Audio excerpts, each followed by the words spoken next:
Então, pessoal, mais uma vez, boa noite. Espero que todos estejam muito bem, passando muito bem aí, que as famílias estejam também muito bem, com saúde, que vocês estejam conseguindo estudar, trabalhar, sem grandes problemas por conta desse nosso afastamento aí, desse nosso isolamento social que a gente está vivendo aí. De qualquer forma, me parece que as coisas estão para melhorar, né? Vamos dizer assim, já saiu algumas regulamentações para a volta ao trabalho, alguns setores com um pouco mais de prioridade já estão voltando na frente, então está caminhando, graças a Deus está caminhando e a gente já vai poder estar junto. Espero, faço votos que, apesar de ser muito agradável essa ferramenta que a gente usa, que a gente conversa online, mas eu faço votos que a gente consiga no próximo semestre estar lá junto, dentro da sala de aula, de forma física. Vamos correr para que isso aconteça, vamos rezar para que isso aconteça. Então, pessoal, dando continuidade aqui, eu só queria fazer uma observação. Nós tratamos que o nosso trabalho vai valer 1 ponto, não é isso? Nosso trabalho vai valer 1 ponto e vai ser entregue no dia da prova. Né? Eu tenho que lançar lá no sistema uma tarefa para que vocês possam anexar o teu trabalho na tarefa lá no Moodle, né? No AVA. Isso sem problema nenhum, isso vai ser resolvido. Além disso, nós teremos uma prova que vai valer 7 pontos e também vocês vão fazer o PI, né? O projeto integrador. No projeto integrador, eu não lembro bem o dia que eu falei que vocês têm que entregar o projeto integrador, se é no dia da prova, né? No dia da prova, mas pelo que eu dei mais uma olhadinha aqui no calendário, vocês têm mais uma semana, que é no dia da entrega da prova, né? Que é no dia da nota, que é uma semana depois. O problema disso é que eu só vou poder compor a sua nota depois, né? Porque vai valer 2 pontos, então eu tenho que analisar o teu material para depois compor a sua nota. Então, superada essa parte aqui de esclarecimento, então, quem conseguir entregar o projeto integrador no dia da prova, fica à vontade, sem problema nenhum, mas você tem mais uma semaninha, caso o seu tempo aperte aí, tá bom? O trabalho tem que ser entregue no dia da prova, mas o PI você tem mais uma semaninha aí de respiro, que às vezes é necessário, porque você está fazendo muitas coisas, estudando para muitas matérias, então fica à vontade aí. Tá bom, pessoal? Então vamos lá. A aula de hoje, pessoal, nós vamos tratar, já nos encaminhando para o fim do nosso programa, nós vamos falar um pouquinho de obrigação tributária e falar um pouquinho também sobre fato gerador. O que é muito interessante na obrigação tributária e no fato gerador é que a gente faz um desenho que, na verdade, o fato gerador é o fato que gera a obrigação tributária. Fato gerador da obrigação tributária. E eu vou passar para vocês posteriormente, porque a gente ainda tem que estudar lançamento e crédito, lançamento tributário e crédito tributário, mas isso não é uma matéria que a gente estuda agora no tributário 1, a gente estuda lançamento e crédito no tributário 2, porque tem bastante coisa para ser estudada aí, inclusive um pouco de processo tributário, porque quando a gente fala de crédito tributário, a gente já começa a falar um pouquinho de processo tributário, né? Não dá muito tempo de falar de tudo, mas a gente fala um pouco. Então, veja só, eu vou mandar depois para vocês um desenho, até vou fazer um desenho aqui para vocês no papel, e aí mostro aqui mesmo na tela, só para você ter uma noção de como é a linearidade do fato gerador da obrigação tributária. É muito legal. Antes que a gente faça a definição de cada um deles. Então, ou seja, existe um movimento linear originado na legislação, né, originado na legislação por conta do princípio da legalidade tributária, que ele vem criando momentos dentro da vida cotidiana do cidadão. Caso esse cidadão entre na zona de incidência do tributo, ele passará a ser sujeito passivo da obrigação tributária. Já já a gente vai falar disso com um pouquinho mais de calma. Contudo, existe uma sequência a ser vista. E quando você entende essa sequência, depois encaixar as definições de cada um dos institutos jurídicos tributários fica muito fácil. Porque a gente vai explicar já. Ó, a obrigação tributária, né? A obrigação tributária. Depois vem o fato gerador. Depois vem o lançamento. E depois vem o crédito. Mais ou menos isso aqui, ó. Vocês estão vendo aí, ó. Vou chegar aqui pertinho, ó. Deixa eu deixar mais um entrar aqui. Então, ou seja, daqui essa linha aqui, ó. Obrigação tributária, fato gerador, lançamento e crédito. Então, a obrigação tributária é aquela que nasce com a lei. A lei é que diz que você será obrigado a pagar alguma coisa. É a lei que diz que você deixa de ser um simples cidadão, que você deixa de ser um simples nacional para se tornar um contribuinte.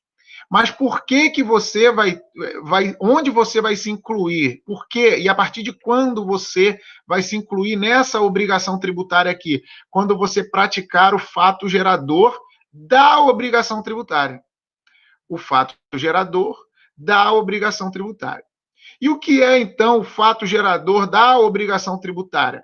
Nada mais é do que um fato da vida cotidiana do cidadão que esteja previsto na lei como um ato que te gere obrigação de pagar tributo. E esse desenho é só para a gente introduzir aqui a nossa aula e mostrar para você que não tem nada demais. Vamos explicar um a um e depois a gente volta para o desenho. Vamos lá. Eu não vou falar agora para você do lançamento e do crédito, porque isso é um próximo passo da matéria, mas você vai entender que é uma sequência. Então, vamos lá. O fato gerador, pessoal, ou melhor dizendo, a obrigação tributária, existem teorias, né, para dizer o que é a obrigação tributária, qual é a natureza jurídica da obrigação tributária. O que nós temos de mais moderno, inclusive na jurisprudência, na doutrina e na jurisprudência, é que a obrigação tributária é um poder atrelado à obrigação ex lege constitucional. O que é ex lege? Prevista na lei, né? Então, a obrigação tributária, né, ela é uma relação, né, de poder oriunda do Estado que te obriga pela lei e respeitando os ditames constitucionais a pagar um determinado tributo. A obrigação tributária, então, ela é essa relação obrigacional entre Estado e cidadão, que a partir do momento que ele entra na zona de incidência do tributo, ele deixa de ser um simples cidadão e se torna um contribuinte. Isso está bem previsto na norma, você vai perceber que em alguns momentos do Código Tributário Nacional se fala em obrigação tributária. Né? E a primeira vez o primeiro momento que o Código Tributário Nacional fala de obrigação tributária é lá no artigo 97, porque o artigo 97 ele fala ali quais são as obrigações trazidas por lei. E uma das obrigações trazidas por lei é a obrigação tributária. A obrigação tributária ela não pode ser criada, ela não pode ser convencionada, ela não pode ser criada por meio de uma convenção, de um aperto de mãos, ou ela não pode ser retirada também da mesma forma. É por isso que se diz, caiu muito em prova essa questão, que se diz que a relação entre particulares não afasta a obrigação tributária. Um eventual contrato particular não afasta a obrigação tributária. O grande exemplo disso está na questão da locação. Vocês devem lembrar, ou já em algum momento se deparou com esse tipo de questão. João aluga um imóvel de Maria E Maria, como locadora, né, como proprietária, ela escreve no contrato de locação que João, o locatário, o inquilino, terá a obrigação de pagar o IPTU. IPTU, tributo, IPTU, imposto. Motivo pelo qual as regras de direito privado, as regras contratuais não podem afastar uma obrigação tributária. Então, a pergunta é: se João não cumprir o que está escrito no contrato e não recolher aos cofres públicos o custo, o valor devido mês a mês ou uma vez por ano, se não for parcelado, né? O IPTU, se ele não pagar o IPTU, Maria, quando receber a execução fiscal, poderá opor à fazenda o contrato de locação, dizendo: senhora fazenda municipal, não sou eu, Maria, que devo esse IPTU. Quem deve esse IPTU é João. Por quê? Porque ele era o locatário. Ele assinou um documento se responsabilizando pelo pagamento do IPTU. Pode isso? Não.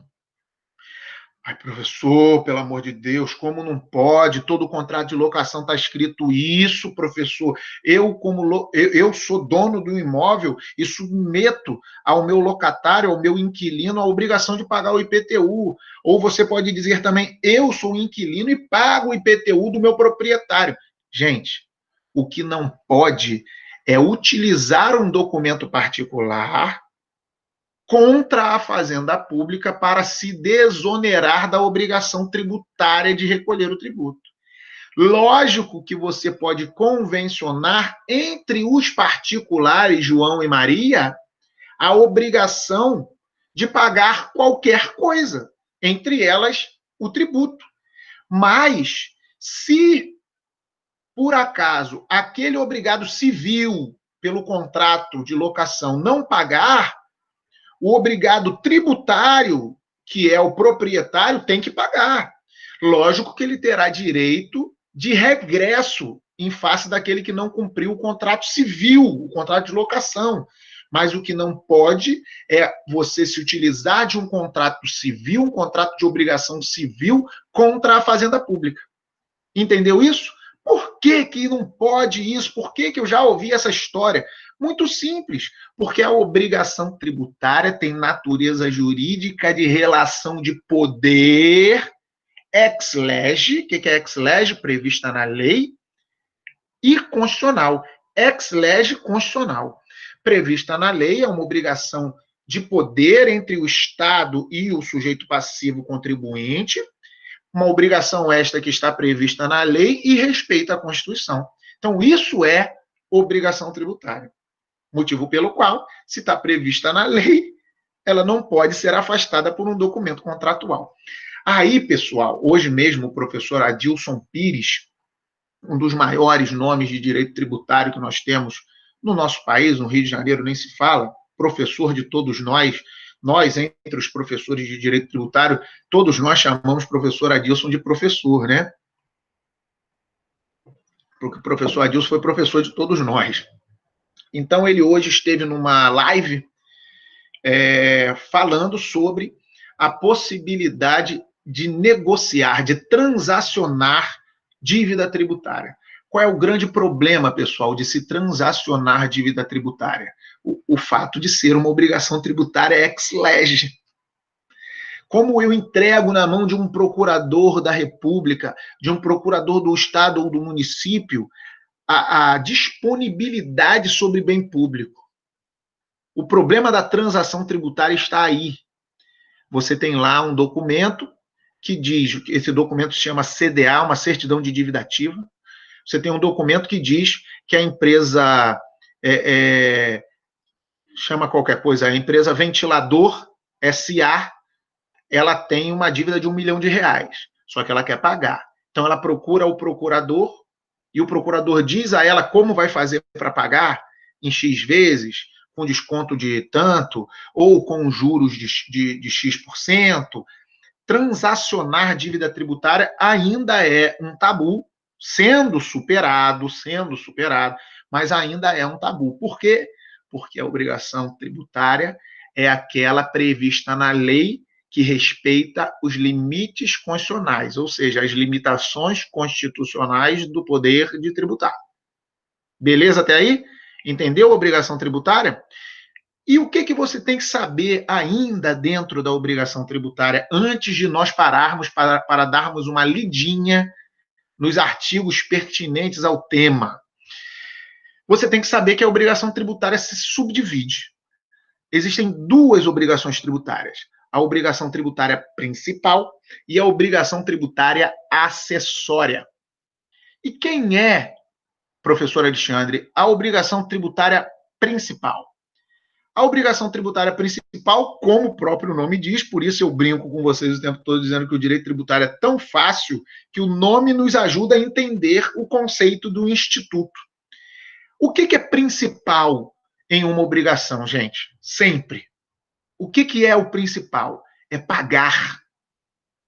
É pagar. Se eu tenho uma obrigação, eu tenho que pagá-la. O que é o principal nisso tudo? É cumprir a obrigação, é pagar. Então, a obrigação tributária principal sempre será o recolhimento do tributo, será o pagamento da dívida, o pagamento da incidência tributária, oferecimento aos cofres públicos do valor devido, certo? Essa é a obrigação principal. E qual é a obrigação acessória, Alexandre? A obrigação acessória é toda e qualquer obrigação prevista na lei, em que, ou na legislação tributária, em que o fisco determina, ou que não o fisco determina, mas que a norma determina, que o contribuinte entregue informações ao fisco, e sempre com o intuito de facilitar a fiscalização, sempre com o intuito de apoiar a fiscalização, de dar suporte, de dar possibilidades de se conseguir fiscalizar. Ou seja, uma declaração, ela é uma obrigação acessória, porque você não está pagando nada. Você está escrevendo, você está declarando. E seja a declaração que for, tá? A declaração do ajuste anual do imposto de renda, eu vou explicar isso para você. A declaração de recolhimento do Simples Nacional, ou a declaração de arrecadação, né? Porque é DAS, né? Do Simples Nacional. Qualquer outro tipo de declaração entre instituições. Os bancos, as instituições bancárias têm a obrigação de declarar os seus movimentos à Fazenda. O movimento que você faz... eu vou responder aqui, tá, Johnny? Só um instantinho. A declaração que você faz... a declaração que o banco faz, as instituições bancárias faz às fazendas, identificando o movimento que os clientes dele, das instituições bancárias, fazem lá dentro. E não é uma declaração sua direta. O lançamento feito por você ou pelo seu contador nos livros fiscais é uma obrigação acessória. Entendeu? Aí Johnny pergunta assim, deixa eu abrir o chat aqui, Johnny. A obrigação acessória pode ser feita por meio de resolução e medida provisória? Ela pode ser trazida, né? Ela pode ser imposta por meio de portarias, resoluções. A medida provisória pode tudo em direito tributário, né? Ela só não pode afastar as cláusulas pétreas, porque não pode de jeito nenhum, né? Nos casos lá da imunidade, a gente já conversou sobre isso, né? Das questões relacionadas aos direitos fundamentais, entendeu? Mas sim, por exemplo, norma conjunta da Procuradoria e da Fazenda, que cria uma declaração, um modelo de declaração deste ano para o imposto de renda. Não é uma lei em sentido estrito, uma lei formal, oriunda do poder legislativo, que diz para você como é que preenche a declaração do ajuste anual do imposto de renda. Só para que vocês entendam, e eu vou repetir aqui, não existe declaração do imposto de renda. Não é esse o nome. o contribuinte ele tem a obrigação de recolher o imposto de renda todas as vezes que ele ofere renda ou provento de qualquer natureza. Todos os meses ele tem que oferecer a tributação àquela renda. Seja essa renda oriunda de uma relação de emprego, de uma relação de prestação de serviço que gere nota fiscal, ou de uma relação que não gere nota fiscal, que seja uma relação entre nós aqui, né? Você deve, na forma da lei, oferecer a tributação, certo? Mês a mês. Professor, e como é que funciona a isenção nesse caso? Tudo bem que a gente vai estudar isso no outro semestre, no Tributário 2, mas para que você não fique sem resposta. Se você tem uma isenção no imposto de renda, que a gente está falando de imposto de renda, de R$ 1.906, por exemplo, por mês, o fato de você ter recebido R$ 5.000 no primeiro mês e não ter recebido nada no segundo, no terceiro e no quarto mês do ano, isso não quer dizer que você não deveria ter oferecido 27,5% da tributação no mês de janeiro. Deveria ter oferecido. Aí você oferece no mês de janeiro, paga 27,5%. No mês de fevereiro você ganha 1.000, no mês de março você ganha 1.000, no mês de abril você ganha 1.000, aí vai indo, aí tem outro mês você ganha 10.000. E aí vai indo, chegou dezembro. Acabou o ano. Exercício fiscal encerrado. O ano calendário acabou. Quando você for fazer a declaração do ajuste, por isso o nome é ajuste e não declaração do imposto de renda. Quando você for fazer a declaração do ajuste anual do imposto de renda, lá na declaração você vai explicar essas entradas de recurso e o que você ofereceu à tributação. Então, existem dois limites de isenção do imposto de renda: o limite global e o limite individual, mensal. Então, você pega aquele valor de R$ 1.906 e multiplica por 12, e você vai saber qual é o valor anual. Isso não quer dizer que você tem o direito de sair calculando mês a mês. Não, você tem que oferecer a tributação toda vez que passar desse valor. E na hora de fazer a declaração do ajuste anual, você vai explicar tudo o que aconteceu. Janeiro 5.000, fevereiro 1.000, março 1.000, abril 1.000, julho 10.000, 1.000 nada, 800. Se chegar lá na hora de fazer a declaração do ajuste anual e for percebido que você recolheu aos cofres públicos valores que tem como base de cálculo um valor que seja menor do que o teto de isenção, você vai receber esse valor de volta. Por isso existe a chamada, tão esperada e amada, restituição do imposto de renda. Por que você tem restituição do imposto de renda? Porque uma vez por ano você faz a declaração do ajuste. E aí, na declaração do ajuste, você vai verificar se você pagou a maior, se você gastou o dinheiro com algo que te dá creditação, se você comprou remédio, se você pagou estudos, e esse da educação é vergonhoso, né? Porque nós ficamos aí alguns anos com um slogan escrito assim: Brasil, o país da educação, e nós temos limite de gastos na educação.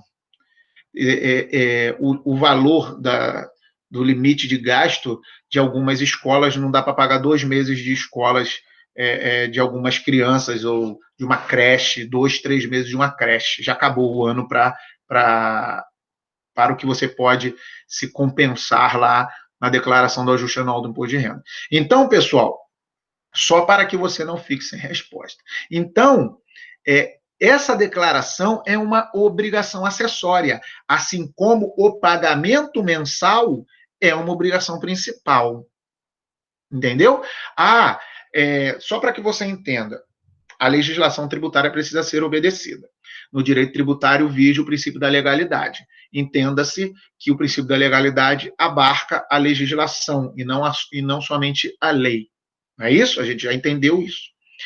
Então, como é que se faz aquele documento que diz que na primeira linha tem que estar o nome completo, na segunda linha tem que estar o CPF, na terceira linha tem que estar a seguinte informação, o número de bens que você tem, bens móveis, bens imóveis, valor em conta bancária.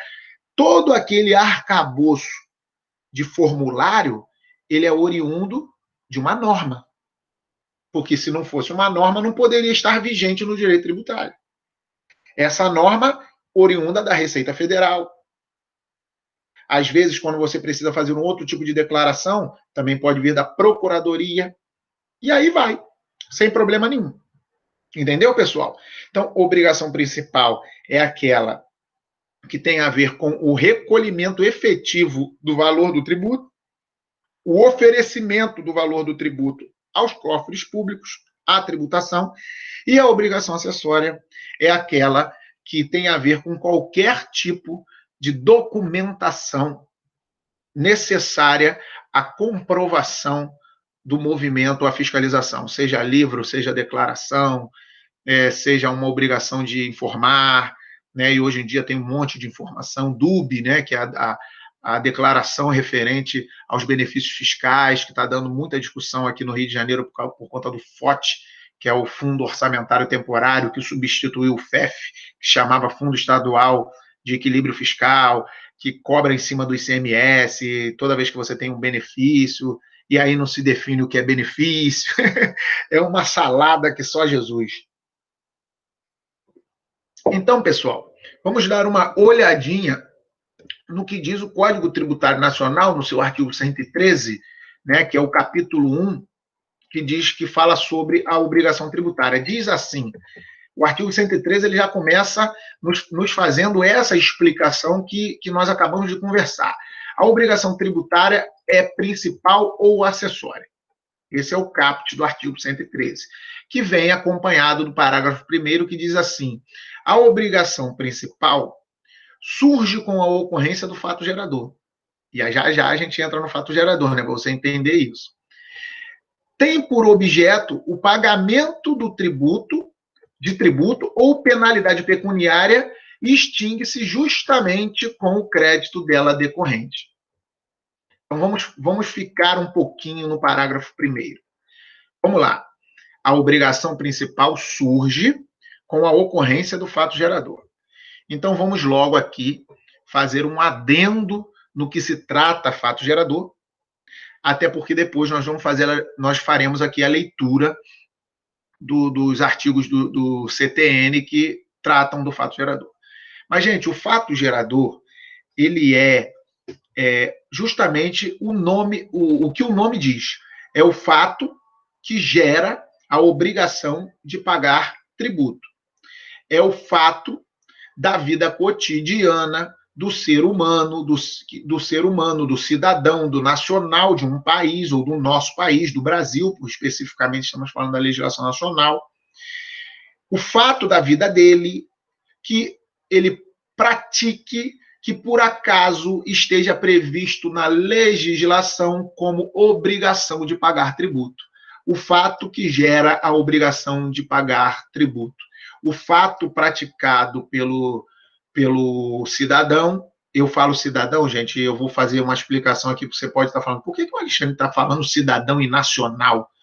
Isso tem a ver com direitos políticos, porque cidadão no Brasil só é aquele nacional que já pode gozar dos seus direitos políticos. Ou seja, não é cidadão aquele que ainda não tem título de eleitor.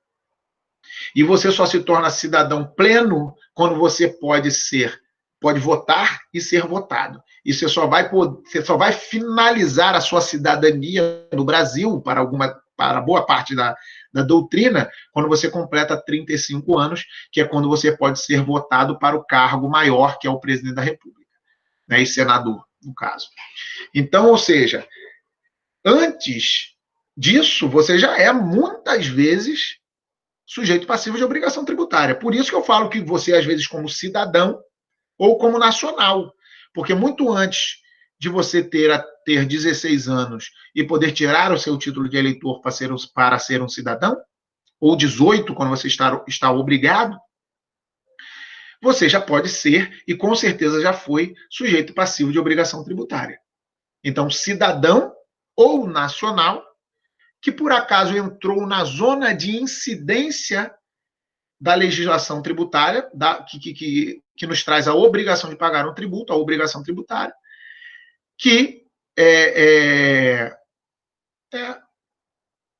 então, ou seja, a obrigação de pagar um tributo que te transforma de nacional em contribuinte. Você pode ser nacional, você pode ser cidadão, mas para ser contribuinte, você precisa entrar na zona de incidência da obrigação tributária. Uma coisa importante, deixa eu até fazer logo uma observação sobre o que disse aqui, que disse o Luiz Roberto disse o seguinte: melhor nacional ou residente? É diferente, né? É diferente. O nacional é aquele que tem nacionalidade, né? O residente pode não ser, não ter nacionalidade brasileira, mas ainda assim pode ser sujeito passivo de obrigação tributária. Exatamente. Então, ou seja, isso é uma boa observação. Por quê? Porque por mais que alguém que esteja transitando aqui pelo país não seja, não tenha nacionalidade de brasileiro, ele ainda assim pode ser sujeito passivo de obrigação tributária. Eu vou contar uma para vocês aqui muito interessante, que tem a ver com esse caso aí, já aproveita e já exemplifica logo. Um cliente nosso, ele contratou o serviço jurídico de um escritório de arquitetura e urbanismo de Paris, né, francês. E esse escritório, ele criaria todo aquele layout, toda aquela parte urbanística de fora e toda a parte arquitetônica de dentro de um prédio que se tornaria um hotel, né? Que se tornaria, acabou se tornando, já se tornou e está aí.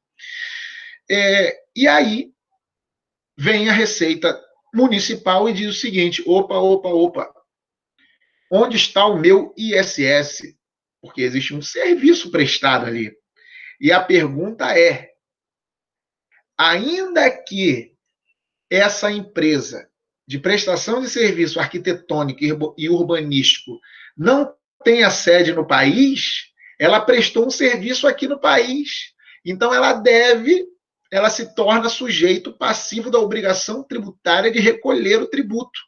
Só que nós temos um problema. Essa empresa pode não ter CNPJ. No caso, a numeração de uma pessoa jurídica, que no Brasil se chama CNPJ, uma numeração assim como a numeração de nós, pessoas físicas ou naturais, se chama CPF. Então, a legislação aqui do município do Rio, ela obriga o tomador do serviço a reter o ISS desse prestador de serviço estrangeiro. Porque ele pode até ser residente, ele pode até estar passando apenas ou ter vindo aqui simplesmente para prestar um serviço. E ainda assim existe a obrigação tributária. Ainda assim existe o fato gerador da obrigação tributária.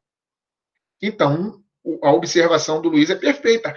Residente, nacional, cidadão e passante. Pode não ser residente, mas estou passando férias aqui no Brasil.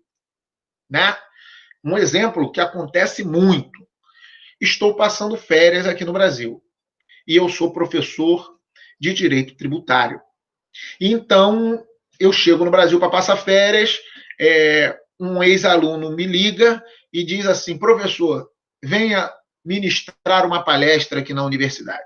Então, eu vou lá e ministro a palestra e ganho o valor referente a esse trabalho feito ali na faculdade, na universidade. E aí, como é que faz? Aquilo ali é ou não é uma obrigação tributária? Mas é lógico que é.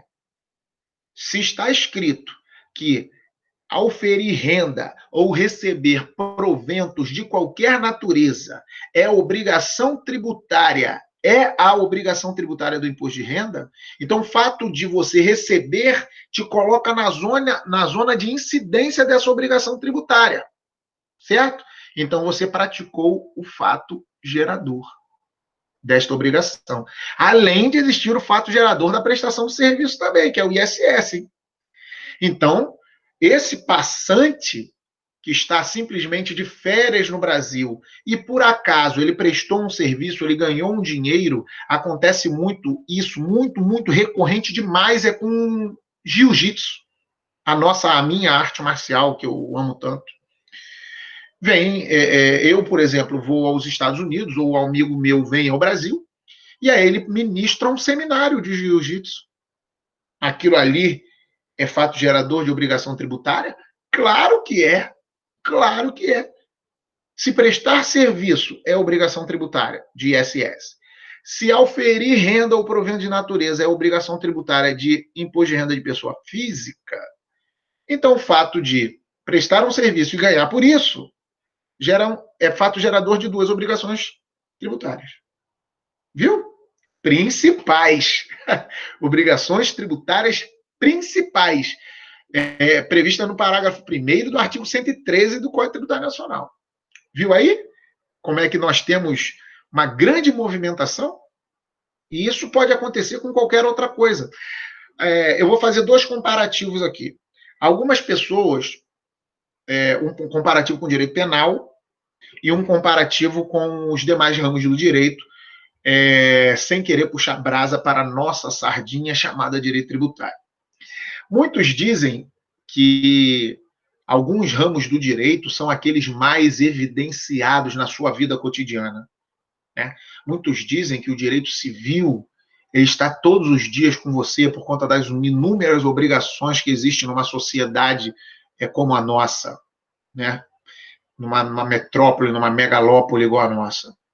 Outros dizem que o direito do consumidor está todos os dias conosco, né?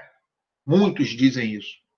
Mas toda vez, com raríssimas exceções, então tiro toda disso aí, na maioria das vezes em que existe uma obrigação civil, seja ela de direito civil por defesa do consumidor, ou uma obrigação que foge ao Código de Defesa do Consumidor, de responsabilidade civil mais ampla do que o Código de Defesa do Consumidor, na grande e esmagadora maioria das vezes existirá relação tributária. Existirá relação tributária. Professor, não entendi. Muito simples. Você acordou, acendeu a luz, ICMS, PIS/COFINS, já está ali. Ah, mas eu tenho que pagar, também tem uma relação obrigacional de consumo. Tem, mas também tem tributo. Né? Eu entrei no banheiro, liguei a água, taxa de esgoto, já está ali. Usei a pasta de dente, usei a escova de dente, penteei o cabelo, tudo tem tributo. Tudo tem tributo. Saí de casa, botei gasolina, tributo. Além, logicamente, uma relação obrigacional ali entre um e outro. Né? Lógico. Peguei o ônibus, se for o caso, tem tributo. ISS, né? Se for intramunicipal. E aí vai. Entendeu? Transportei alguma coisa, ICMS, e aí vai. Prestei um serviço, dei uma aula, e aí vai. E aí não para. Então, você perceba que as obrigações tributárias, elas estão todos os dias, em todos os momentos da nossa vida. Ela pode ser principal ou acessória, mas ela estará conosco todos os momentos. O fato de você entrar no país e ser entregue para você um formuláriozinho para você dizer o que você está trazendo para o país, aquilo ali é o quê? Obrigação acessória. Você está dizendo ali se você trouxe, quanto que você vai recolher para a Receita, quanto que você vai pagar do tributo, de tributo, quanto você vai pagar de tributo daquele material que você está trazendo lá de fora. Entendeu? Então, ou seja, realmente só falta, exatamente, Renan, só falta falar que você paga tributo do ar que você respira. Não paga tributo, mas também não paga nada, em princípio. Né? Tirando aí se a gente começar também a estocar vento, né? Aí, como dizem uns e outros aí. Então, ou seja, né? Então, por enquanto não paga. Se não paga nada da relação obrigacional civil, provavelmente não pagará nada da obrigação tributária também. Então, ou seja, percebe que a obrigação principal e acessória está com a gente o tempo todo? E aí eu vou fazer uma relação com o direito penal, no que tange a zona de incidência, tipicidade tributária, para depois fazer mais uma observação com vocês aqui sobre declaração. Deixa eu até anotar aqui para eu não esquecer. Sobre declaração. Ok. Então, pessoal, é o seguinte. No direito penal, eu costumo falar para vocês que existe um quadrado. Existe um quadrado. O direito penal, ele não pula no pescoço de ninguém. O cidadão é que entra na zona de incidência do direito penal, na tipicidade penal, né? Tipo versus tipicidade.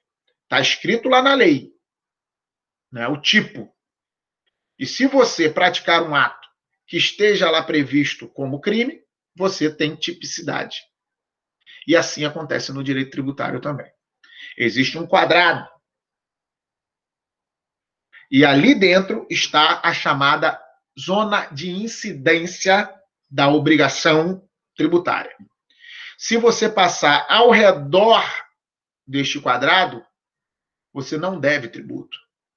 O direito tributário não pula em cima de você, apesar de termos o desenho de um leão. Ele não pula em cima de você.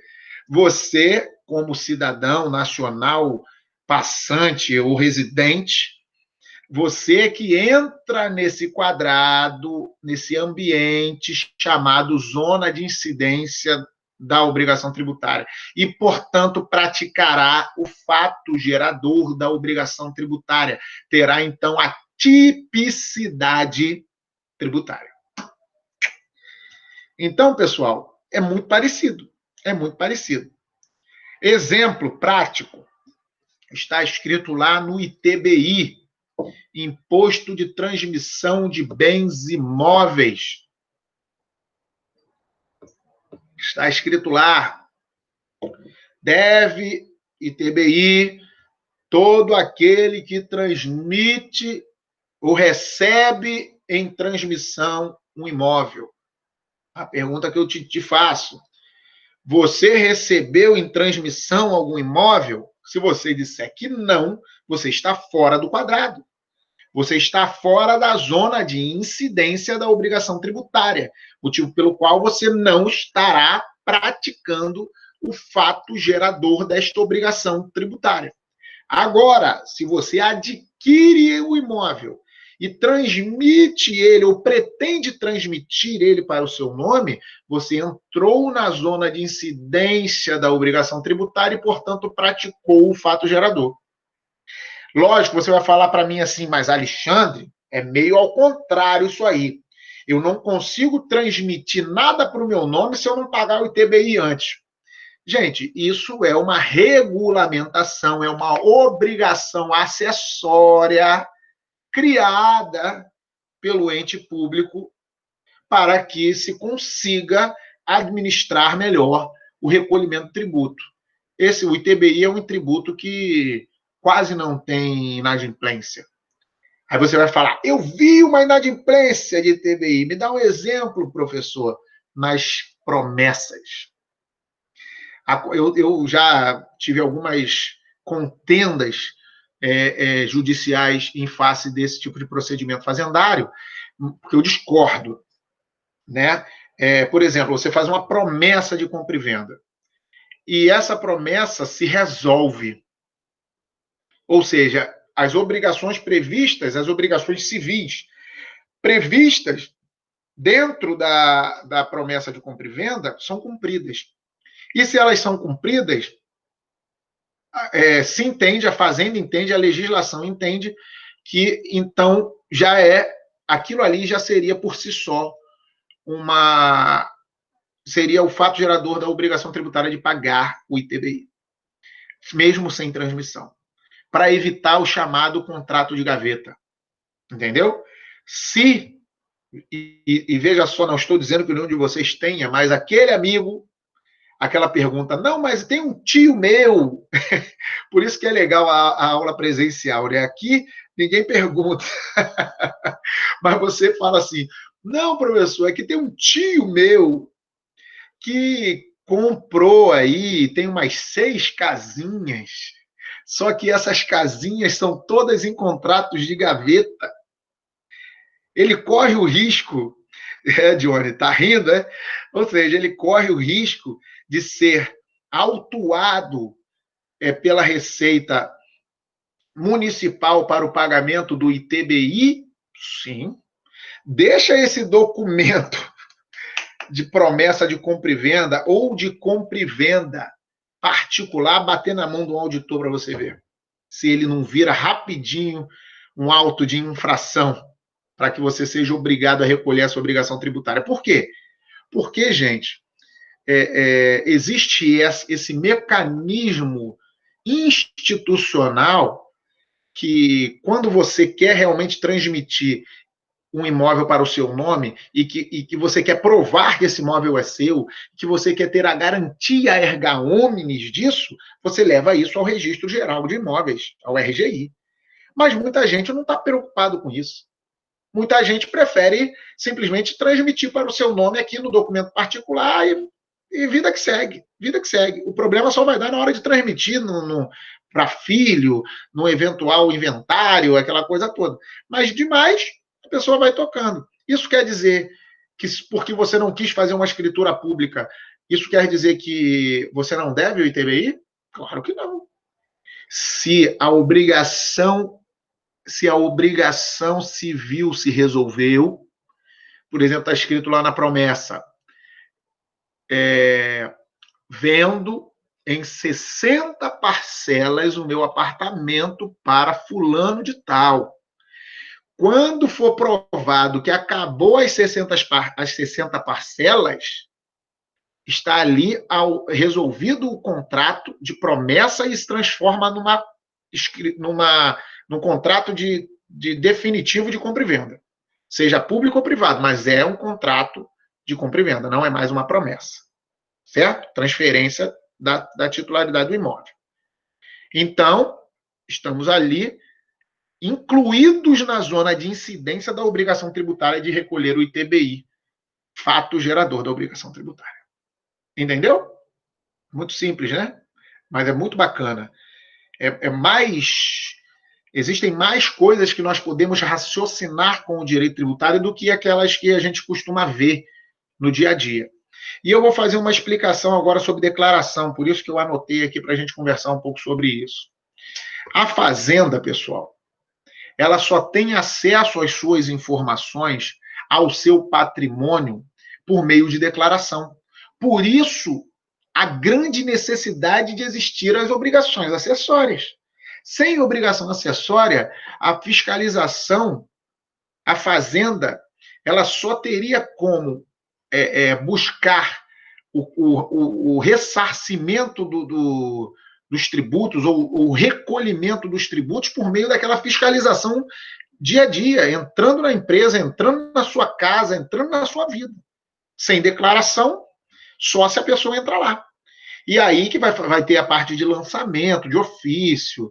Isso aí a gente vai ver em momento oportuno, mas na parte que a gente estuda lançamento. Então, gente, a declaração ela não precisa ser sua, mas ela pode falar sobre você.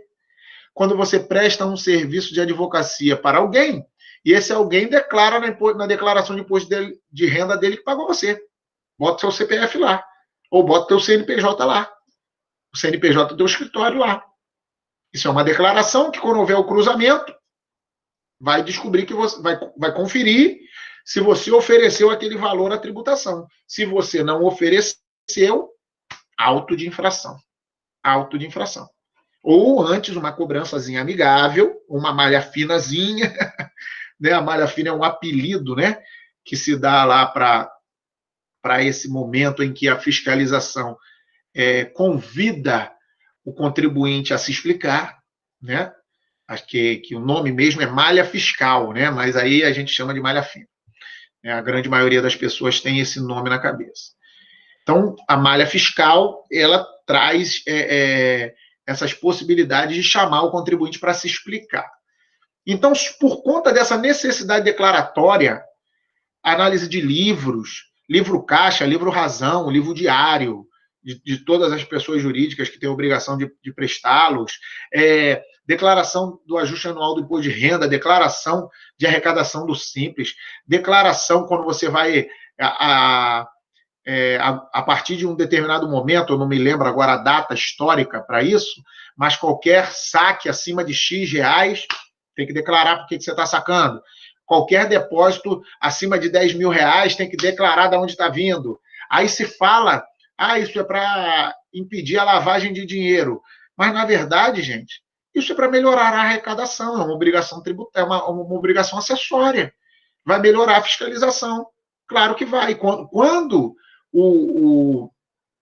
não é uma obrigação acessória, é uma obrigação tributária acessória direta, é estricto sensu, vamos dizer assim, específica, mas o banco, quando está obrigado a cobrar do seu correntista essa explicação ali na beira do caixa, ele vai lançar essa declaração na obrigação acessória dele, banco, que aí sim é obrigação acessória, estricto sensu.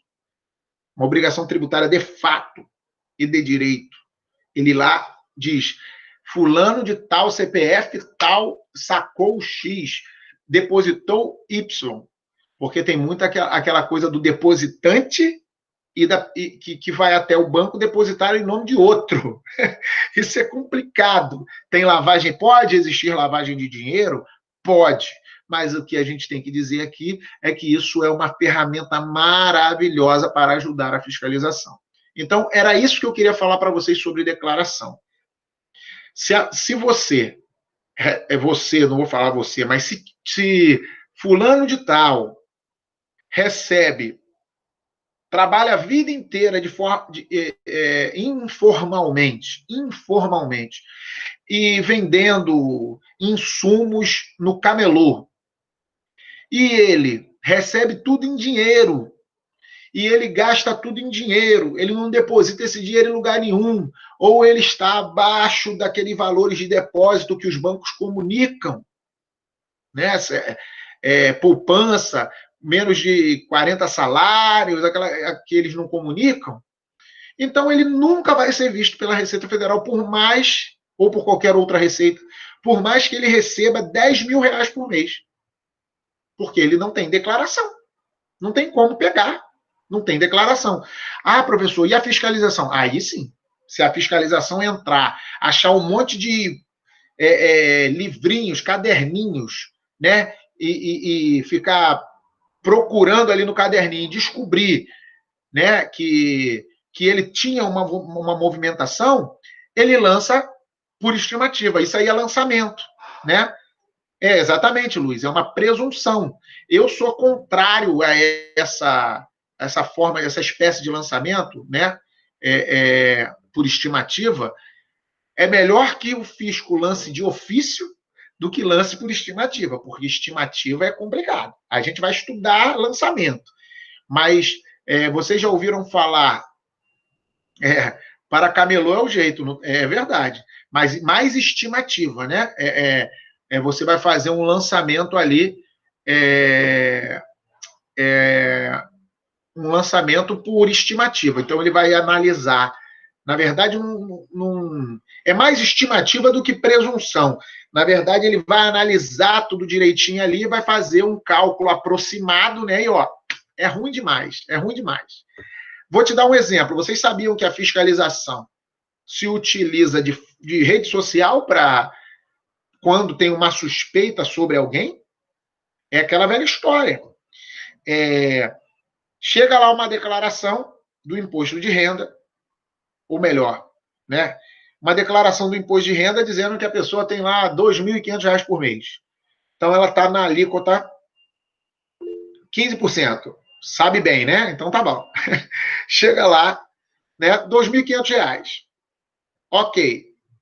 Feito aquilo, chega a fiscalização, não vai se importar com a declaração de R$ 2.500 por mês. Não vai. Contudo, por uma obrigação acessória de um terceiro, por exemplo, um banco, uma administradora de cartão, de crédito e débito, informou a Receita que aquele CPF, que aquele CNPJ teve movimentação na conta bancária de 15 mil reais por mês. Aí a Receita Federal vai para a malha, vai pegar os dois papéis e vai fazer assim: opa, ele declarou 2.500. Opa, ele tem um movimento de 15. Deixa eu dar uma olhadinha aqui na rede social dele. E, rapaz, estava na França semana passada aqui, ó. Tava lá visitando aqui, ó, né? E, caramba, tava em Londres na outra semana, outro mês, né? Comprou um Fusquinha. Aqui que eu vi aqui nos meus carrinhos. Comprou um Fusquinha, ó, conversível. Tudo no Facebook, tudo no Instagram. Contudo, não tem nada na declaração do imposto de renda. O que o fiscal faz? Vai só lançando. Quanto que entra lá no Google ou qualquer site de busca desse e vê lá custo de uma viagem. E vai, quanto que custa uma viagem para a França? Para uma família, 50 mil reais por 10 dias. Ele ganhou 50 mil reais mesmo. Então tem que tributar 50 mil reais dele. E aí vai. E aí, meu amigo, é bola de neve. Então, a observação que o Luiz fez foi muito importante sobre a estimativa. E aí, o que o contribuinte começa a querer fazer nesse momento? Que o fiscal começa a estimar e começa a presumir, né? Quanto ele deve ter ganho com isso tudo. Ele começa a levar documento para provar que ele não ganhava 15, que ele ganhava 8, para poder cair sobre ele os 8 e não os 15. Então ele começa a querer provar que a realidade não é 2.500, mas é 8, mas nunca foi 15. Então você fica numa loucura ali de malha fiscal e que não vai dar certo na malha, vai ter que fazer impugnação auto de infração, recurso voluntário para o CARF e provavelmente ação judicial para anular a cobrança, dentre outras coisas. Entendeu? É muito legal, cara, muito legal. Vamos fazer aqui uma leitura rápida da obrigação acessória, que você já conhece junto comigo, a gente já bateu esse papo aqui, mas olha o que diz o parágrafo 2º do artigo 113, que eu não gosto de deixar de ler o artigo porque ele fixa. Olha o parágrafo 2º, a obrigação acessória decorre da legislação tributária e tem por objeto as prestações positivas ou negativas nela previstas no interesse da arrecadação ou da fiscalização de tributos. Você percebeu aqui que claramente a obrigação acessória está vinculada ao interesse e à facilitação do trabalho fiscalizatório.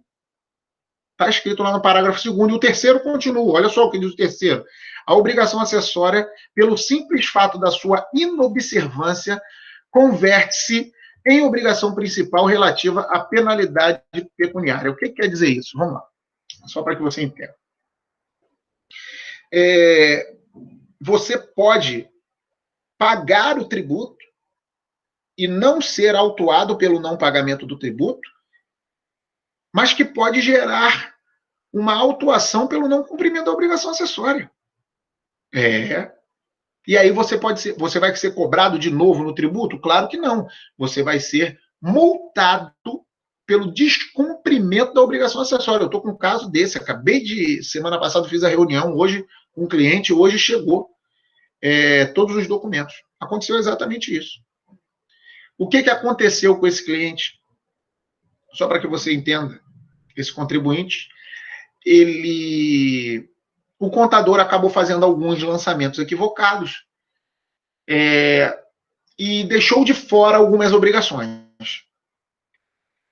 Quando a fiscalização chegou, ele fez umas declarações retificadoras. Retificou todas as declarações, mudou a contabilidade, o contador novo verificou o erro e mudou tudo. E aí o que acontece? Dessas obrigações principais aqui, o que ele fez? Ele gerou uma nova guia que gerou um novo prazo de pagamento. Então, não existe descumprimento de obrigação principal ainda. né? Porque tem prazo para pagar, não está descumprido. Mas a obrigação acessória que ele esqueceu de lançar, fez errado. A fiscalização pegou e, ó, olhou um por um, descumprimento de obrigação acessória. Multa, 150%. E, ou seja, a obrigação principal era 300 mil, ele meteu 450 mil de multa. Lógico, foi isso que aconteceu, tá? Lógico que nós já temos jurisprudência, doutrina, absolutamente tudo dizendo que uma obrigação acessória, uma multa, melhor dizendo, não pode ultrapassar o valor da própria obrigação principal. E alguma jurisprudência e doutrina ainda defende que não pode ultrapassar 75% da obrigação principal. E eu, claro, me filio a essa de 75%. Principalmente quando a pessoa paga a obrigação principal. Aconteceu um equívoco, mas ela foi lá e pagou a obrigação principal. E aí ela vai pagar 100%, 150% de multa sobre a obrigação acessória, sobre o descumprimento, considerando o descumprimento da obrigação acessória, acho um exagero. Eu penso se tratar de um exagero. Mas cada um tem o seu direito aí de analisar. Mas o fato é que descumpriu a obrigação acessória e ela gerou uma obrigação pecuniária. Essa obrigação pecuniária se transforma em obrigação principal. Por quê? Porque ela gera a obrigação de pagar. E a obrigação de pagar é principal. Não é fácil de entender? A obrigação acessória, ela continua sendo acessória enquanto ela não se converte em obrigação de pagar.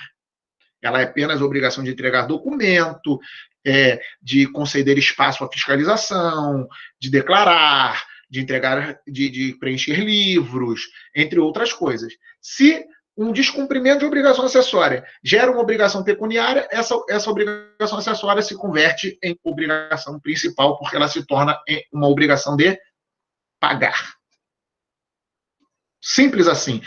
É a diferença que tem entre o parágrafo 2º do artigo 113 e o parágrafo 3º do artigo 113. O parágrafo 2º fala simplesmente o que é obrigação acessória e o parágrafo 3º nos explica a transformação de obrigação acessória em principal, porque o descumprimento da obrigação acessória se torna uma obrigação pecuniária. E se tornou uma obrigação pecuniária, é a obrigação de pagar. Se é a obrigação de pagar, se torna uma obrigação principal. Entendido isso? Beleza?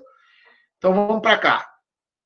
Entendido o que é obrigação tributária, e eu deixo aqui para você esse momento para que você escreva aí, pergunte, pode abrir o áudio aí, falar à vontade se você tiver alguma dúvida sobre obrigação tributária.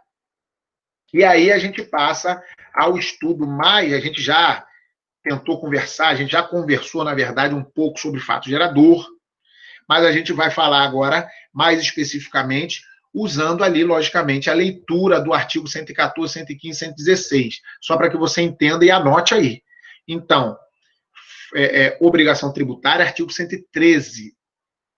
Obrigação principal está no parágrafo 1º do 113, obrigação acessória está no 2º do 113. E a obrigação acessória que se converte em principal está no parágrafo 3º do 113.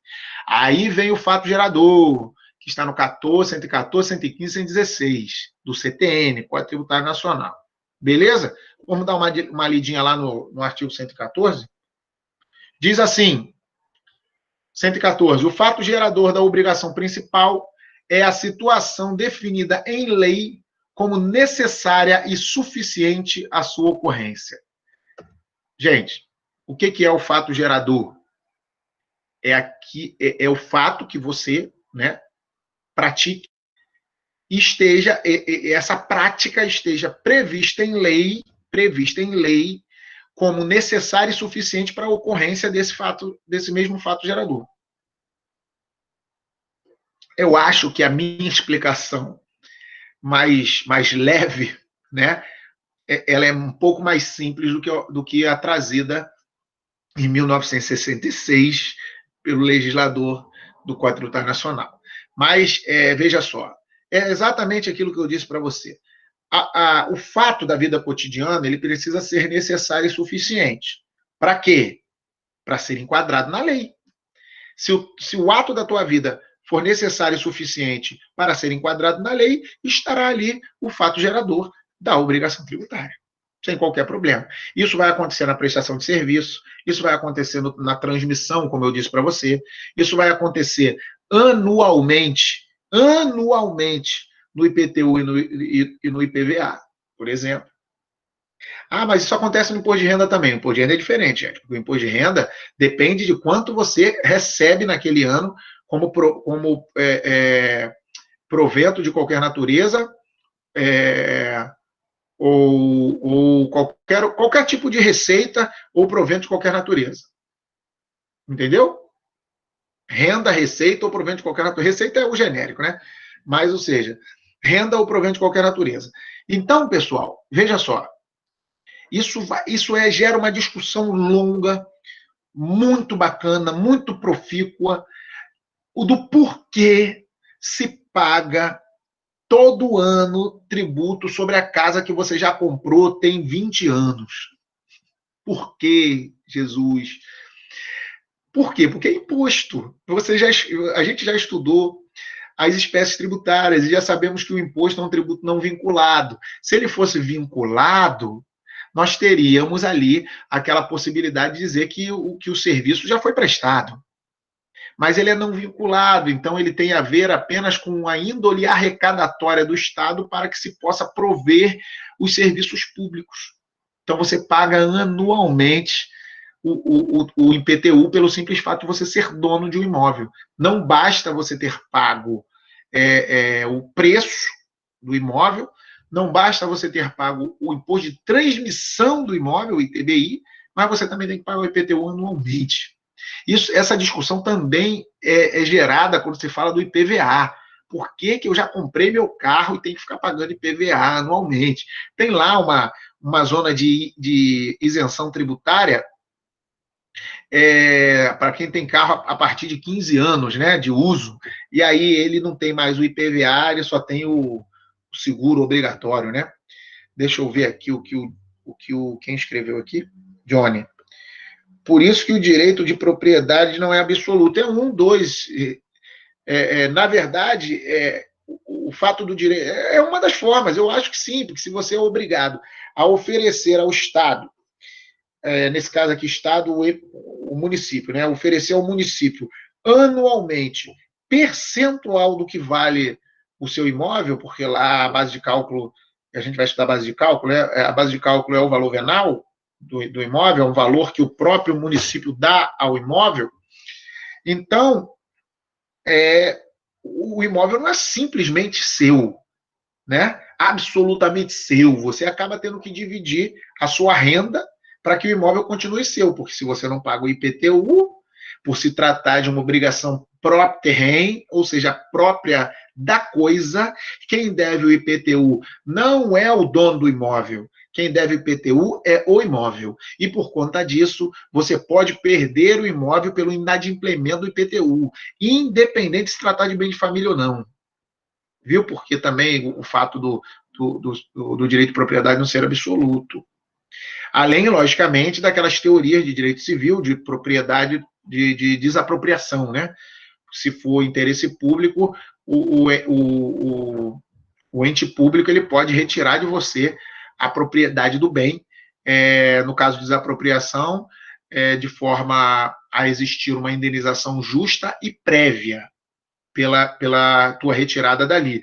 Mas existe também retirada da pessoa de dentro do seu lar, de dentro da sua propriedade, por questões de guerra, né, que a União precisa daquilo, né, a desapropriação, sim, mas também desapropriação, mas a questão de guerra, que precisa, às vezes, daquele imóvel que fica na beira de uma praia, porque precisa defender, né, a entrada das pessoas, a entrada dos eventuais inimigos ali, entendeu?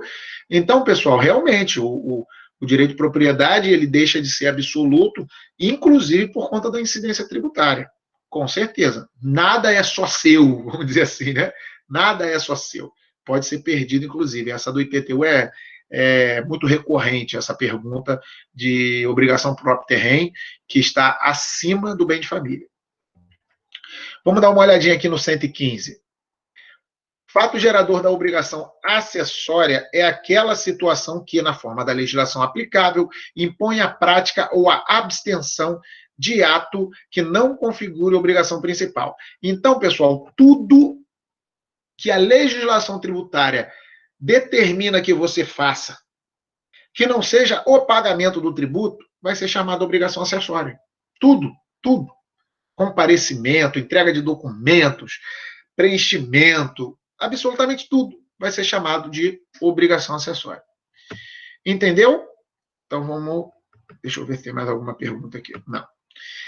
Então, pessoal, o fato gerador é, então, esse fato da vida cotidiana que acaba incluindo o cidadão, seja ele qual for, na zona de incidência da obrigação tributária, motivo pelo qual ele vai praticar o fato gerador. Visto isso, a gente ultrapassa um pouco esse momento e vamos falar um pouco e rapidamente, para não cansar vocês demais, sobre sujeição ativa e passiva, tá bom? Sujeição ativa e passiva. Não existe no direito brasileiro sujeição ativa por pessoa jurídica de direito privado. Não posso eu impor a você a obrigação de recolher um determinado tributo. Não posso, não posso. Sujeito ativo de obrigação tributária é ente federativo. Tem exceção, Alexandre? Existe ali os equiparados, né, que são na forma da competência tributária que nós estudamos, né, que em regra ela é indelegável, mas por ela se dividir em três, competência legislativa, competência fiscalizatória e competência arrecadatória, o que é indelegável é a competência legislativa, que é o maior braço da competência, lógico, que é quem diz, quem paga, quem não paga, quanto paga, quando paga. Então, essa competência legislativa é indelegável. Mas a fiscalizatória e a arrecadatória pode ser delegada. E delegada para quem? Para esses entes que são chamados longamanos da atividade estatal. No caso mais recorrente, as autarquias públicas.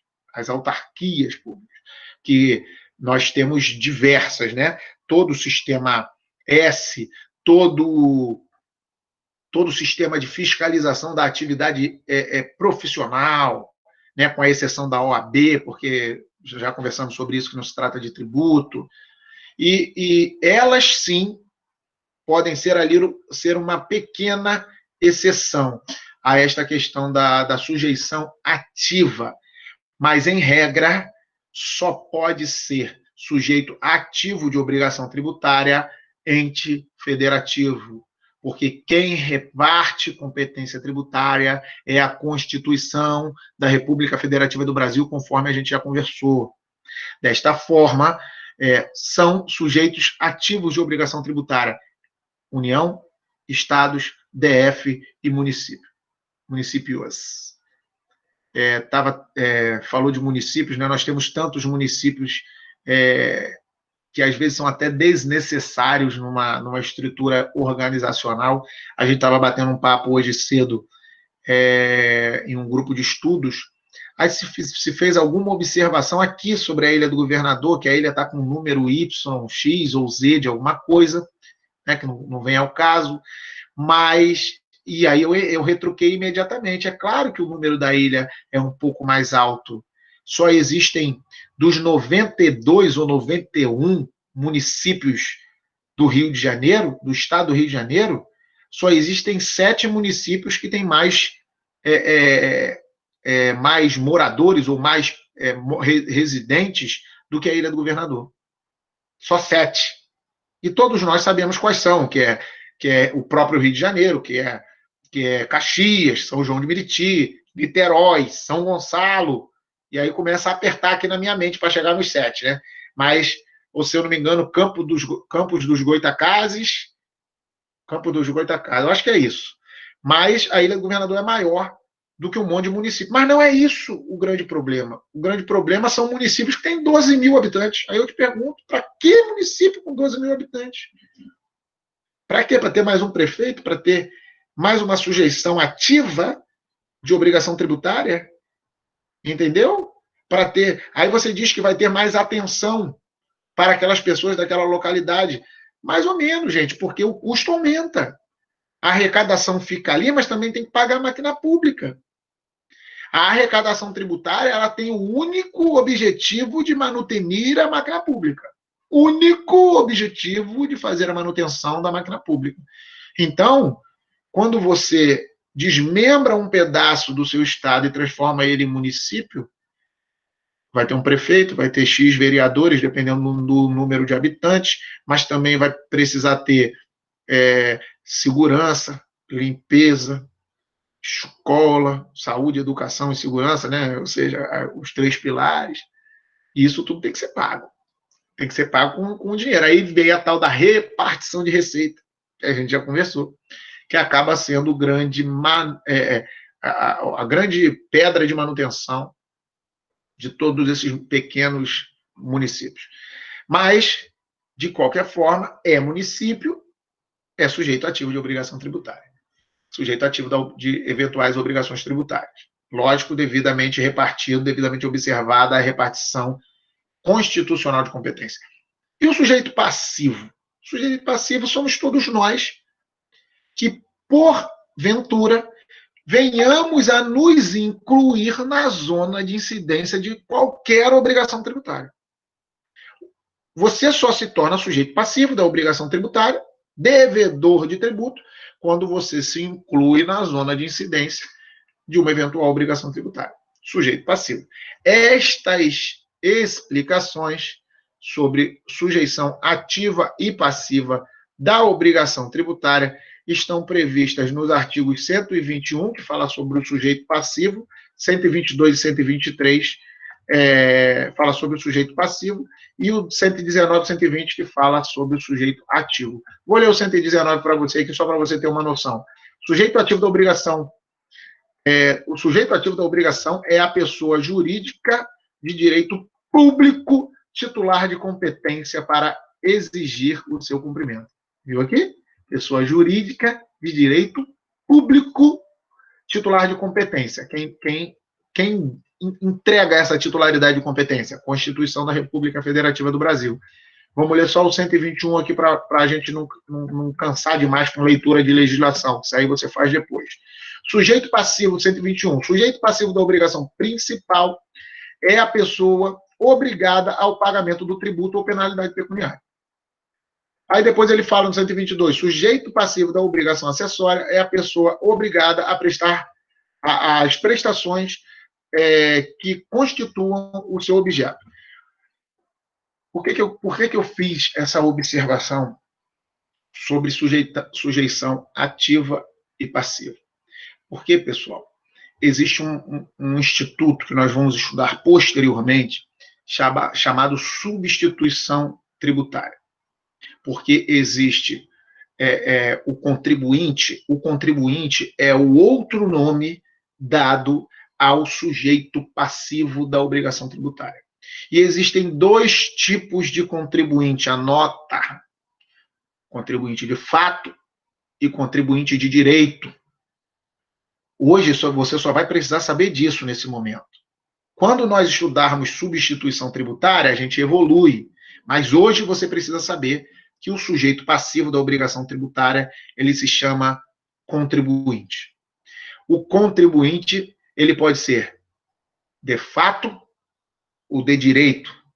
O contribuinte de fato é aquele que sofre o ônus financeiro da tributação.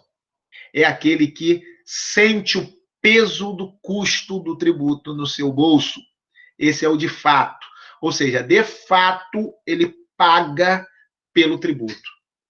E o contribuinte de direito?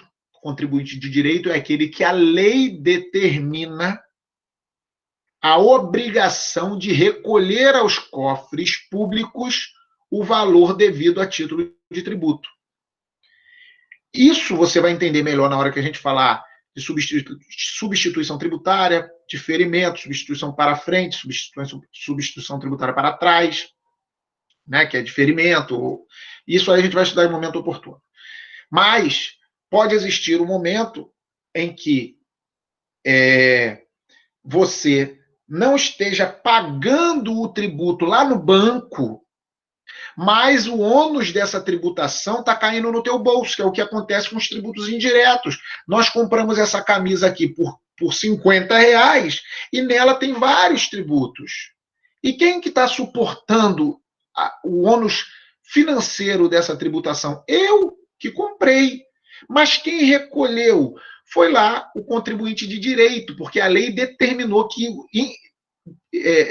em direito, quem tem a obrigação em direito para recolher é o industrial, é o transportador, é o lojista. Isso vai depender do que a gente esteja falando, mas isso vai ser visto oportunamente em substituição tributária.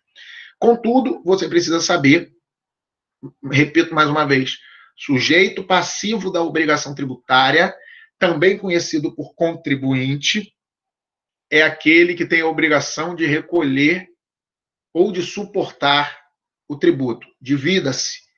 Contribuinte de fato, aquele que realmente sofre o ônus da tributação, aquele que sofre o peso financeiro do pagamento do tributo.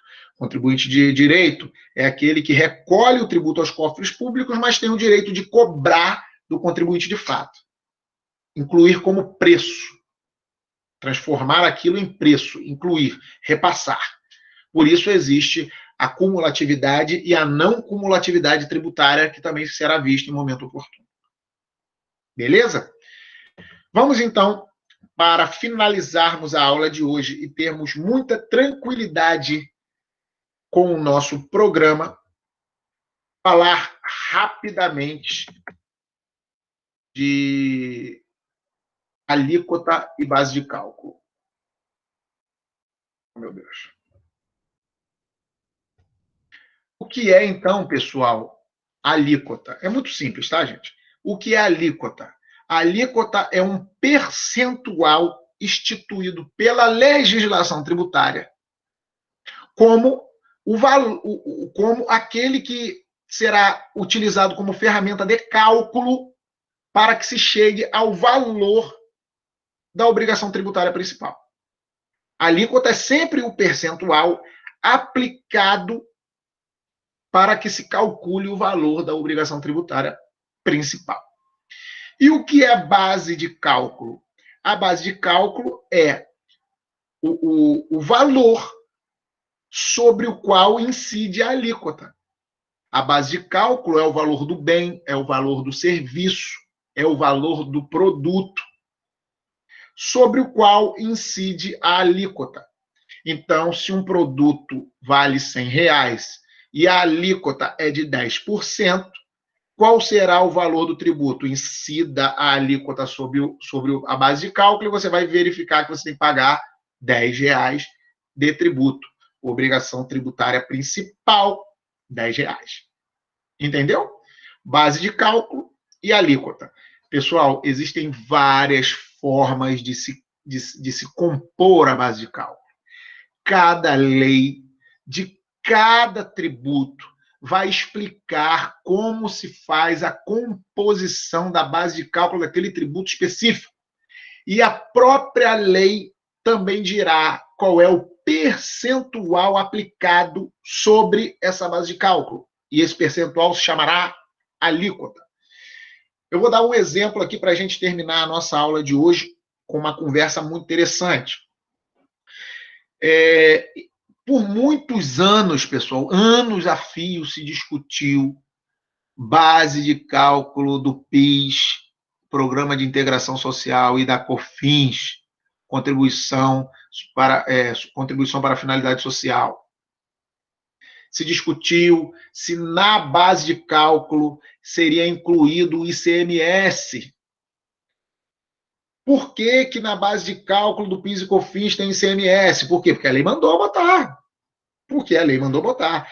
Exemplo, você pegaria a tua conta de luz e lá na conta de luz teria o gasto de fato.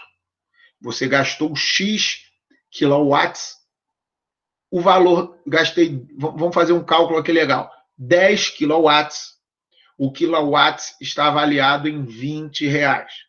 Então, se você gastou 10 quilowatts e 1 quilowatt vale 20, tem um preço de 20, você deve de conta de luz R$200. Fechou. Agora vem a tributação. E aí tem PIS, COFINS e ICMS. Como é que você vai compor a base de cálculo? R$200, que é o preço, né? E você vai ter que ler a lei. Aí na lei do PIS e da COFINS está escrito lá: compõe a base de cálculo do PIS e da COFINS o preço do serviço ou do produto, o ICMS e o IPI. E aí você vai olhar aquilo, então o que, é que você vai fazer? R$200. Aí você vai aplicar uma alíquota de, vou botar 20% de ICMS. O ICMS, por ser um tributo por dentro, depois eu vou explicar isso para vocês, ele sempre tem 25% a mais. Então, 25% de 20 é 5, certo? 1/4 de 20 é 5. Então, o ICMS, quando está escrito que é 20, na verdade, de fato, ele é 25. Então, vamos lá. Eu tenho aqui para pagar R$200, que é o preço da luz. Aí eu vou aplicar em cima desses R$200 25%, que vai dar 250. Então, R$50 de ICMS mais os 200. O que eu tenho aqui? 250. Aí vem o PIS, aplica sobre 200 o valor do preço? Não, aplica sobre 250, porque ele está recaindo sobre o ICMS também. Para a lei do PIS, o ICMS faz parte da base de cálculo do PIS e da COFINS. Então vem lá o PIS e aplica sobre o ICMS e sobre o valor do preço, o valor do serviço de energia elétrica. E aí se chega em março de 2017, e se chega lá, eu também já tive várias demandas sobre esse tema, ao ponto que as demandas foram seguradas para que o STF julgasse esse tema. E aí, em março de 2017, foi julgado. O ICMS não faz parte da base de cálculo do PIS e da COFINS. Foi julgado inconstitucional a inclusão do ICMS na base de cálculo do PIS e da COFINS. E aí, você ficou todo feliz. Todos nós ficamos todos felizes. E dissemos, putz, meu processo, êxito puro. E aí vem a ilustríssima ministra Carmen Lúcia e diz assim: vocês têm que embargar de declaração. Aí a pergunta foi, por que vocês têm que embargar de declaração? Porque no pedido da ação não existe menção aos efeitos da decisão. Então, estava perguntando lá, ex nunc, ex tunc, essa coisa toda, né, que você já estudou em direito administrativo. A ilustre ministra quis entregar a decisão, mas sem dizer desde quando ela vale. Eu nunca vi uma decisão judicial que precise ter um pedido para que o julgador diga se é ex tunc ou ex nunc. Com todo respeito, nas palavras de Marinoni, nas palavras de Fred Dias Júnior, de Humberto Teodoro Júnior, os grandes processualistas do nosso país, Alexandre Câmara, isso é pedido implícito. Está dentro dos outros pedidos, é implícito. Se um julgador pega um processo na mão, ele tem que dizer desde quando vai se aplicar juros, multa, mora, qual é o índice aplicável. Mas não, ela pediu embargo de declaração, e esse embargo de declaração até hoje não foi julgado, desde 2017. Contudo, eu advogo para alguns clientes nesse sentido, nesse tema, e nós, então, impetramos um mandado de segurança para que a Justiça Federal dissesse que, pelo menos, esse impetrante do remédio constitucional pudesse retirar da base de cálculo do PIS da COFINS, do ICMS, pelo menos da decisão para frente. Depois a juíza diz lá se é para aplicar 5 anos para trás do dia da decisão. Veja por que ela disse isso. 5 anos para trás do dia da decisão. Ok. E se for do dia em que você protocolou a sua demanda lá em 1998? Você vai vir atualizando até hoje, você vai ficar 30 anos, na verdade, querendo receber esse dinheiro de volta ou se compensando mês a mês disso. Então, realmente, não é algo muito simples dizer qual é o efeito dessa decisão, mas que o efeito tem que ser dito qual é o efeito, isso não tenha dúvida. Eu acho que, neste caso, a falha do Poder Judiciário foi em não entregar o direito postulado. Eu acho que foi isso o grande erro. Tem muitos interesses envolvidos, e eu não estou falando de interesse político, não, tá, gente? Eu estou falando de interesses da pátria. Como assim interesse da pátria? A União depende dessa arrecadação para sobreviver. Se ela parar de arrecadar isso, ou se ela tiver que devolver o que arrecadou irregularmente, assim, irrestritamente, complica, né? Mas esse momento virá. Então, perceba como base de cálculo é algo muito importante. Assim como a alíquota. Entender a alíquota é um pouco mais prático, porque a alíquota ela é fechada ali. A única coisa que você precisa entender um pouco melhor é quando o tributo é direto ou indireto, quando o tributo é por dentro ou por fora. Se for por dentro, a alíquota faz parte da base de cálculo. Se for por fora, a alíquota está por fora. Exemplo, vou te dar o exemplo do IPI. O IPI é um tributo por fora. Então, o 10% do IPI, em cima de R$100, dá R$10.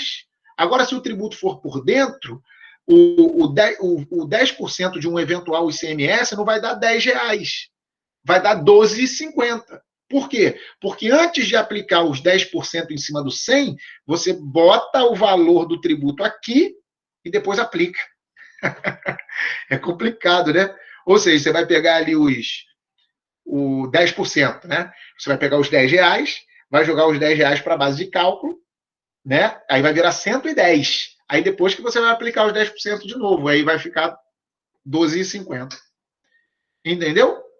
Então, pessoal, entendo aqui que nós superamos a aula de hoje e nós estamos assim, mas muito bem adiantados, né? Graças a Deus, estamos muito bem adiantados no nosso cronograma, até porque o peso da matéria, eu fui um dos que, junto com o professor Busanelli e a professora Camila, que conseguimos dar uma boa trabalhada nesse plano de ensino e mudamos bastante coisa no plano de ensino para que eu pudesse dividir melhor primeiro e segundo período de direito tributário, entendeu? Tributário 1 e tributário 2. Ficou muito bacana, porque agora eu tenho mais tempo para trabalhar as duas disciplinas.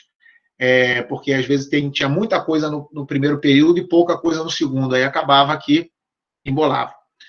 Então, pessoal, vou fazer mais algumas observações aqui, mas já digo para vocês que estamos nos encaminhando para o fim da aula de hoje, tá bom? E o momento de perguntar é agora, tá joia? E repito, a aula está sendo gravada, eu vou pegar o link da aula e vou colocar lá dentro do Moodle, tá? Do AVA, para que vocês tenham acesso a essa aula. Eu estou tendo uma certa dificuldade com a outra aula anterior, porque eu não usei esse aplicativo que a gente está usando hoje. Então tá ruim de colocar a aula lá para vocês, eu não estou conseguindo. Mas eu vou tentar ver o que eu faço aqui. Tá bom, pessoal? Então vamos lá. Reprisando rapidamente o que a gente viu hoje. Rapidamente. Deixa eu pegar minha lista aqui do que eu tinha que falar para vocês. Obrigação tributária é aquela prevista em lei, certo? Que se divide em principal e acessória. A obrigação tributária é aquela que é veiculada por lei e que diz quando alguém deverá ser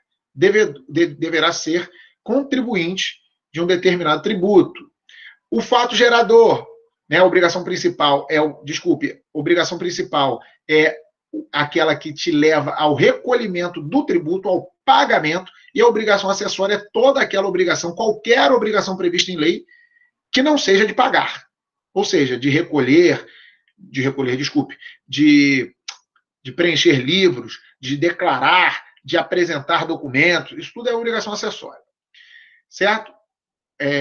Fato gerador. O fato gerador é o fato da vida cotidiana, né, praticado por um cidadão, por um nacional, por um residente ou por um passante em território nacional, que por acaso seja prevista como obrigação tributária, obrigação de pagar tributo. Então, você tem ali a zona de incidência. A zona de incidência é gerada pelo que está escrito na lei. A zona de incidência é o limite gerado pela obrigação tributária. Está aqui, zona de incidência da obrigação tributária.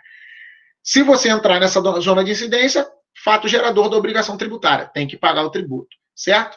A alíquota é o percentual aplicado sobre a base de cálculo. E a base de cálculo é o valor que servirá como base para a aplicação da alíquota, valor financeiro. Beleza? Então, pessoal, revisado isso, entendo como superado os itens da nossa aula de hoje e estamos aí abertos a perguntas, caso vocês tenham. Vocês têm alguma dúvida, pessoal, relacionada à aula de hoje, a aulas anteriores, até porque nós só temos mais uma aula antes da nossa querida e amada prova.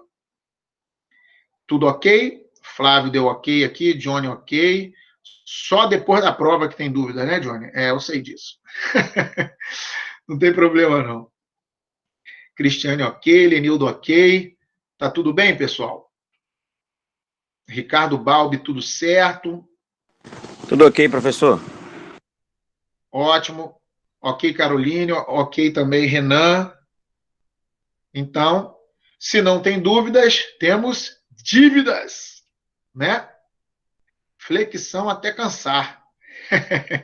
Falou, Rafael? Pessoal, sendo assim, né? Estamos encerrando a aula de hoje. Tá bom, Cristiane? Só na hora da prova, né? Que tem dúvida. Ok, não tem problema não. Encerramos hoje, então, meus queridos amigos, meus queridos alunos. Obrigado, Alexandre. Tá bom, Cris? Encerramos a aula de hoje. Na aula que vem, vou verificar mais alguns temas que a gente possa trazer, tá bom? Conversaremos. Aproveita, gente, por favor. Dá uma olhadinha no teu caderno. Já vem logo para a aula que vem, cheio de dúvida. Pergunta o que você quiser. A gente abre aqui o áudio para todo mundo. A gente faz um bate-papo aqui na aula. Pergunta logo tudo que você tem para perguntar. Vamos fazer uma aula mais interativa para tirar as dúvidas, porque na outra aula tem prova. Tá bom? Combinado. Então tá joia. Gente, obrigado pela presença de todos aqui na nossa aula. Estamos à disposição. Qualquer necessidade, chama lá no grupo de WhatsApp. Tá bom? Tudo de bom, gente. Fiquem com Deus. Uma excelente noite, uma excelente semana. Tchau, tchau. Tchau, tchau, Cris.